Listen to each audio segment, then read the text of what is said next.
Mariupol Ukraine का एक छोटा सा शहर है। ऐसे में सवाल यह कि आखिर रूस ने इस छोटे शहर को जीतने के लिए पूरी ताकत क्यों लगा दी है और क्यों पुतिन इसे विक्ट्री डे परेड का गिफ्ट मान रहे हैं, ये अब हम आपको बता देते हैं। सबसे पहले इस नक्शे को आप देख लीजिए।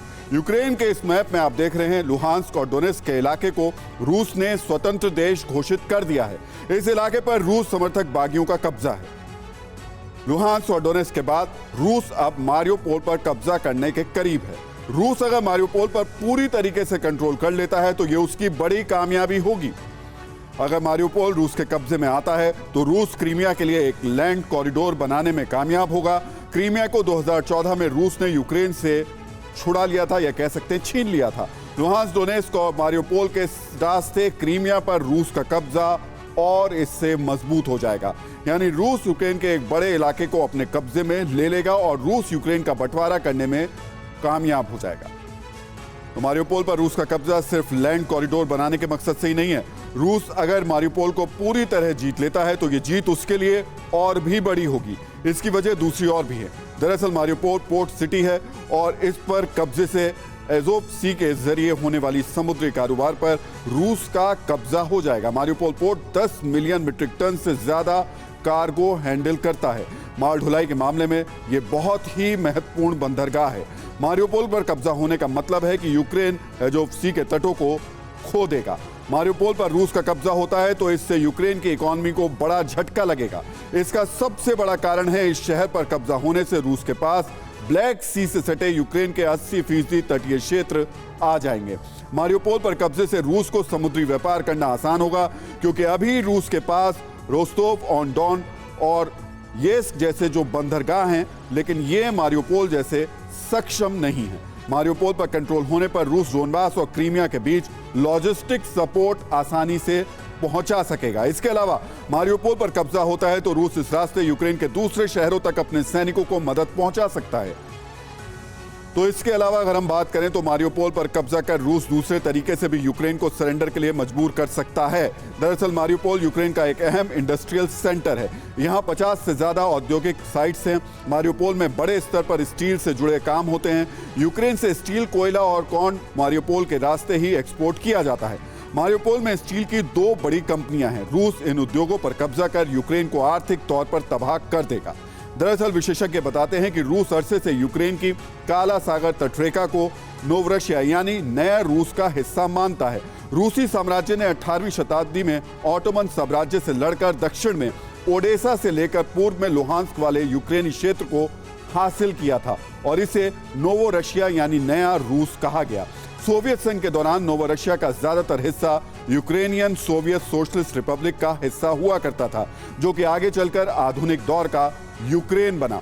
पुतिन इसी नोवोरशिया को फिर से बनाना चाहते हैं। तो दुनिया की नजर रूस यूक्रेन जंग पर है। इस जंग के बीच साउथ चाइना सी और आसपास के इलाके में बहुत कुछ ऐसा हो रहा है जो दुनिया को परेशान करने वाला है। अमेरिकी राष्ट्रपति जो बाइडेन जल्द ही इस इलाके का दौरा करने वाले हैं, लेकिन दौरे से पहले अमेरिका ने ऐसे 2 कदम उठाए हैं जो इस इलाके के साथ ही दुनिया में भी शांति के लिए खतरा है। बात बात पर परमाणु ताकत दिखाने वाला नॉर्थ कोरिया कुछ नहीं कर पाएगा।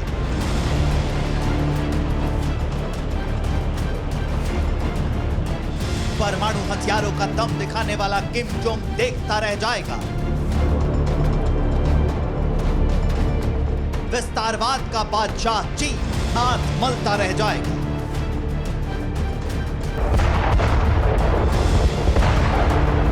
यूक्रेन में तबाही मचाने वाला रूस भी कुछ नहीं कर पाएगा, क्योंकि नॉर्थ कोरिया चीन और रूस के दुश्मनों को अमेरिका सबसे बड़ी सुरक्षा देने की कसम खा चुका है। अमेरिका बनेगा कवच बाइडेन की एटमी कसम। अमेरिका की यह कसम मॉस्को से लेकर बीजिंग तक खलबली मचाने वाली, क्योंकि यह कसम लाल सुल्तान की नींदें उड़ाने वाली है। क्योंकि अमेरिका की यह कसम पुतिन को परेशान करने वाली है।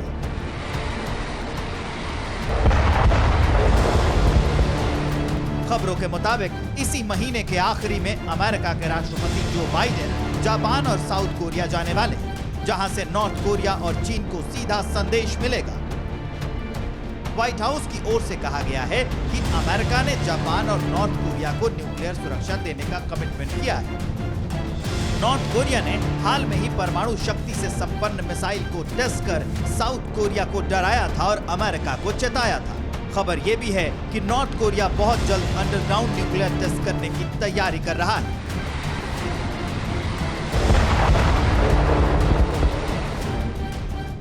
ऐसे जंगी हालात में बाइडेन का साउथ कोरिया का दौरा अहम माना जा रहा है। वहीं दूसरी ओर अमेरिका ने हड़प नीति के मास्टरमाइंड चीन को डायरेक्ट चुनौती देते हुए जापान के साथ रक्षा करार कर रहे हैं।